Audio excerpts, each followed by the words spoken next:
Boom, boom. This is Kendra, everyone coming at you from the corner. How's everybody doing today? All right, we've got a little bit of Shining Beyond up, so let's talk about the game. So we've got some ragers out there who are raging on the game. And let's discuss that a little bit. First, let's do the update. All right, so I'm at level 7. I'm at story mode 17 in the story. I just completed 1610, and I'm going into 17.1. 1610 is where you fight your first major boss. I would consider. They had a boss back there which was the guy who was this is where you fight the witch, and so it's a little bit difficult. I managed a 3-star, so I lost Shizu. Shizu's problem is Shizu tends to get out in front of Athena sometimes, and that's not good because Shizu's not a tank. Shizu's a damage dealer. And when she gets herself out in front of Athena, she takes damage, and that's not good.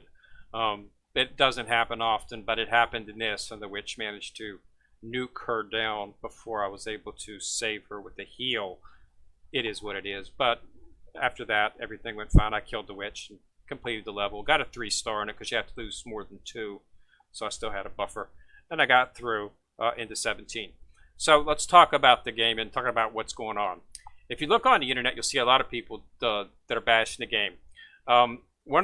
It seems to be, it's a gacha game, so it's gacha, so the rates are not supposed to be, the rates are low, but I have not had trouble with it. I've got numerous SRs, and I managed to pull the SR Rogue Jenny. Rogue Jenny is considered the best rogue in the game. Shizu's good. Shizu's the second best rogue in the game. Jenny's first. And the reason Jenny is first is because of this skill right here. Right here. Okay? She reduces the enemy's attack speed by 67.5%. 67.5%. Okay? She's cutting them down by half. Over half. Okay, and that's why she is one of the best. That's why she's considered the best rogue in the game. She's got stealth and speed up. This is the same, similar to what Shizu has in terms of passive skills and whatnot. So there's not really much different there. But the difference is that attack speed down option. That's just amazing, and it works on enemies. So any enemy that gets close to her is going to have their damage reduced by 67.5%, which means if she's up there beside Athena, Athena's not going to be getting hit much.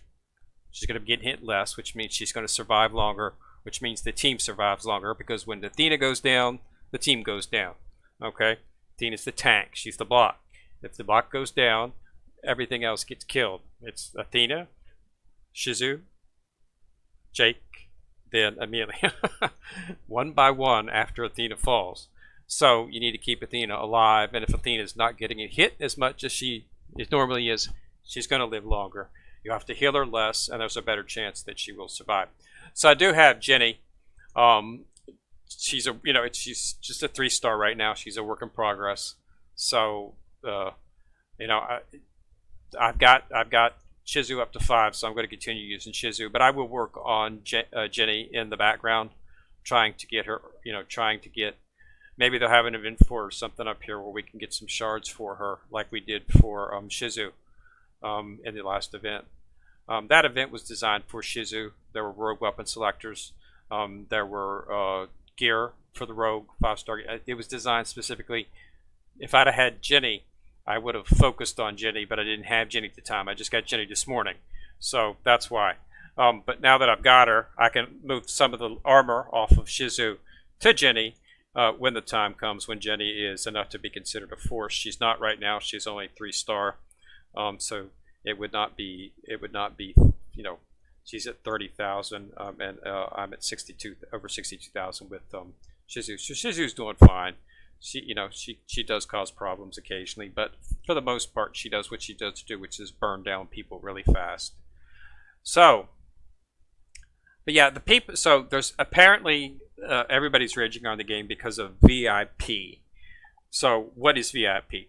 VIP is everybody harps on games that have a VIP, but just about every game has them. You know, the higher up you are in VIP, the more, the more auto plays you get, things like that, the more refills you get for free. You get certain rewards. Um, and that's what VIP has. But most of the games that have a VIP allow you to progress through the VIP, playing the game naturally, so you can play it from a free to play mode. VIPs always pay. If you want to go up in VIP, you have to pay, and when you pay money, you go up in VIP. You get VIP points, and you go up in your VIP. But if you want to progress through some of the games, they're VIP. You can progress through it nationally. For instance, Bleach Immortal Souls has a VIP, but you can progress through that using just by playing the game. As you level up, as you get to certain levels, you get VIP points, and you can put those, and then of course increase your VIP level. My assumption is that the VIP in this might not be that. We have not seen the VIP yet. It's not in the game yet. Okay, I have not seen it anywhere. The only thing that I've seen that even remotely would be considered unusual is the season pass that they have in the shop for Amico. That's the only thing I've seen that would be considered unusual. But other than that, I really haven't seen anything that looks to VIP to me. There's all kinds of stuff, but it's purchasable. You got a gold shop, your arena tower shop. Okay, your guild, raid guild. Once they start the raids, you'll be able to get raid stuff. Fashion.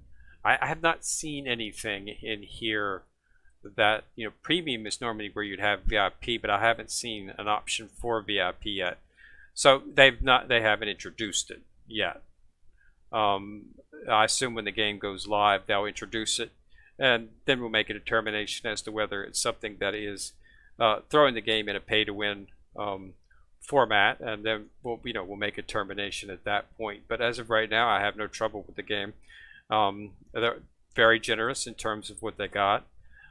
General shop, you can get different items. Tower shop, you can get weapon selectors. If you're looking to build Jenny, there's a 5 weapon in here for her, as well as Amiko.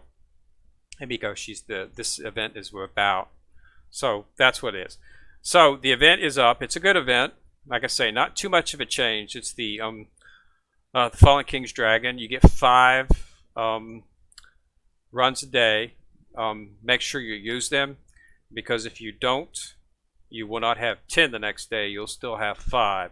So use it or lose it. So make sure that you do your 5 runs. It's a little bit harder than the last event, but not too much, as I said. So just get in there and knock it out. The items are a little bit less enthusiastic as they were before. You can still get the weapon selector, but you can't get gear pieces. I was hoping to have a 5 archer gear gear. It doesn't have to be even selector, just 5 archer gear would be fine with me, and I could just level up which piece I wanted. But don't see any archer gear in here except for 4-star, and I'm not going to waste my time on 4-star. I want to see 5-star. But they do have asbestos toolkits in here, so you can upgrade 5-star. They do have a Fae costume in here, so if you want looking for Fae. Another thing they've introduced is a summon. In the new summoning field, you will of course see this. The weapon for this is Amico, and SR hero Fae. So if you're into Amico or Fae, Amico is an archer too, but Kain is still the best archer. So you want to focus on him. They do have an archer box gotcha. I have pulled on this. As you run the event, you will get tokens that you can use in this shop, but you'll also get tickets. And once you get 200, you can pull on this. I have pulled on this twice. I got Amiko's weapon in here, several Amiko shards, and I actually got this chest. Unfortunately, this chest is for an archer piece of gear, but it's not selector, and it's only 1. Okay, so you might not even get it, because it just however lucky you are on the gotcha, because it's a gotcha. So as you can see, I've got it once, and I got Amiko's weapon, so I won't be able to get that anymore. And I've got all of the Amiko shards. So as you can see, in terms of whether or not I'm going to pull on this anymore, I might try it just to get this, but I've only got 15 because I just run it recently, but it is what it is. So the event's not as good as the last one, but it's still pretty good in terms of rewards.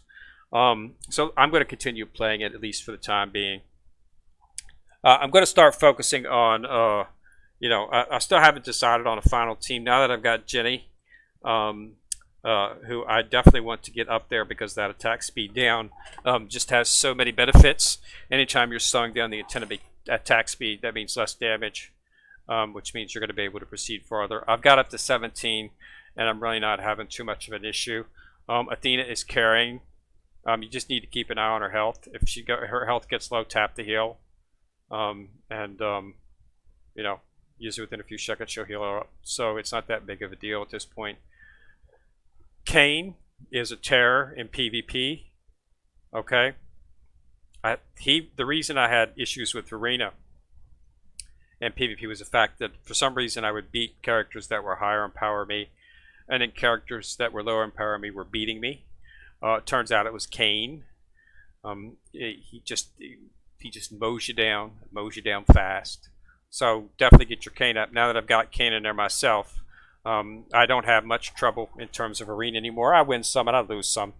I try to get as many points as I can. You got to do one a day anyway. So just for the daily. So make sure that you do that. But yeah, so also another thing, make sure that you're doing your hero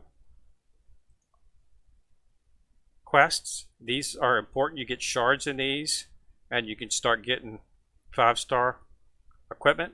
If you do this in a weekly, if you do 70 runs on any difficulty during the week, you will get the 5-star weapon, and this resets. So when the week is over, these reset, so you'll have a chance to do it all over again, and you get 70, you get another. So you can build the weapons over time.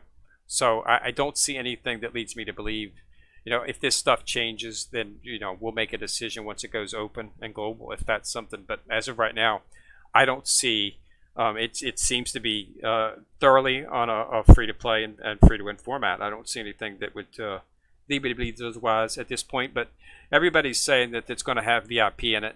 So I assume some people, familiar with the game, this is, it's, that it has VIP in it, and it's going to be a pay-only type setup. But again, even then, that's not a game breaker for me if I can still progress without having to worry about the VIP. Now, if VIP starts giving rewards and stuff that, is completely lopsiding the game to the point where unless you're doing VIP, you're not going to be able to have any fun in the game. That no, I'm not. I will not play the game at that point. But as I've always said, I play a game for a while. I never let the first week or two, decide whether or not a game is worth playing. I try to play a game at least a month. Like that's if you just did my recent video, if you want to check out on my channel for Lego Legacy Heroes Unboxed, I played that game for like 2 months before I made the determination that it just got boring for me. If it gets boring, it's just not something. I mean, I've been playing my other games for years now, and I'm still enjoyed by them. And this one here seems to be, I like the graphics, I like the style, I like the dynamic gameplay. So we'll have to see. It's got a lot of options. Plus, it's got an AFK option where you can get rewards and stuff just by when you log on and click on the claim button, you can get all those rewards. You can disenchant all that because it's only 2-star stuff and get you a lot of dust, which you need. So yeah, I don't see anything that would lead me to believe that it's not something to focus on at this point. But we'll make a decision once it goes live. Right now, it's technically a closed beta, but they're letting everybody play it, so it's actually open beta as far as I'm concerned. And we're still on the beta server, but it's got some bugs and stuff. But it's not something that is going to deter me from playing it at this point. So yep, going to keep on hopping through, having fun playing the game. And I just want to give you an update and let you know that the people who are raging on the game, it's too early to do that yet. A lot of these people haven't played the game. I heard that was a big criticism of them as well, is they hadn't played the game, and that's really bad. I'm never going to harp on any game that I haven't played. If I haven't played the game, I'm not going to talk about it. There are games that I don't like, but every single one of those games that I don't like, I've played. So when I'm coming from experience, and I'm never going to denigrate a game unless I've played it, you know, found something that would make you, you know, make it seem that it was a money grab, or if it was just, you know, out to do that. But I have not seen anything in this game that would lead me to believe that. If you disagree, of course, you can post a comment. But as you know, I haven't seen anything. I'm going to continue playing, and I continue having fun with it, and I'm going to continue doing videos on it at this point. Okay, so thanks a lot for watching that video, and go ahead and subscribe to my channel. And once you've subscribed, you'll see a bell. If you click on that bell, you'll be notified each time I drop a video. Okay, so get in there on Shining Beyond and knock out that event. Use your 5 tickets a day, all right? And this is Kid Rare coming at you from the corner, signing out.